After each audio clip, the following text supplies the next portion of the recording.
In a small African village, near the jungle, people whispered about a giant monster hiding in the mountains.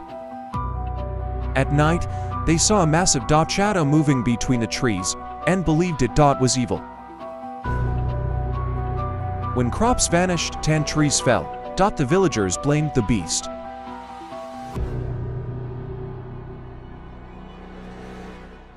One day, a flood came, and the giant appeared.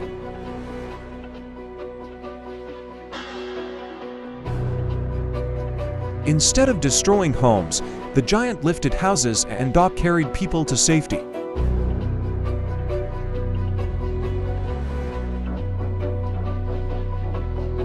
They saw his eyes were kind, and his hands protected the weak.